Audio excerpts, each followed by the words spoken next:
好多觀眾話我哋嘅 3D 效果圖好靚，問我哋實物係咪都做到一樣咁靚？我會答唔係，因為實物會做得更加靚。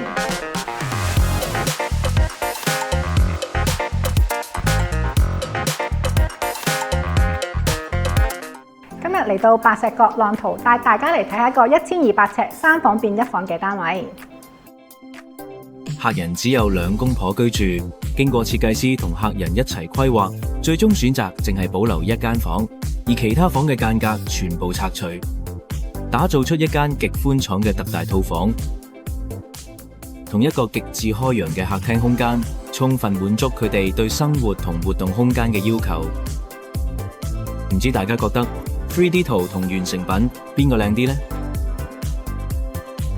入到嚟單位，我自己非常之喜歡佢嘅顏色配搭，白色、米色、通暗通嘅感覺，令人非常之舒服同埋溫馨。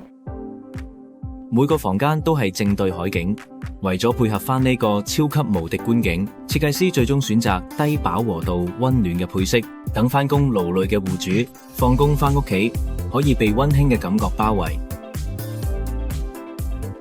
除此之外，呢個單位仲有個好大嘅特色就係佢嘅特色天花，我哋一齊嚟欣賞下。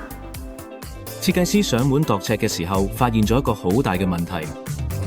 原有發展商天花呢個位置係一條橫梁，顯得十分突兀，而且唔可以拆除。咁所以你會見到我哋而家單位裏邊咧，就充滿咗一啲橫梁同埋陣位喺度嘅石屎兜。咁所以今次嗰個設計上面嘅重點啦，我都要幫佢處理翻呢一啲修飾嘅位置啦，會同佢做咗啲特色天花啊、燈槽啊，做翻啲修飾咁樣嘅。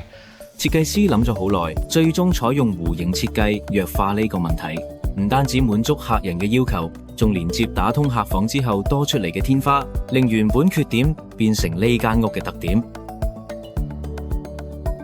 我而家身處嘅位置原本係間睡房，設計師將牆身拆咗，擴大咗成個客飯廳，令到空間更加寬敞。而入邊2間房，設計師都將佢打通咗，成為一個大嘅主人房。有人問，呢間屋有咁多牆身改動，係咪合法㗎？放心，我哋接到項目嘅時候，會第一時間去屋宇署入則，絕對合規合法。我哋公司設有4層 showroom，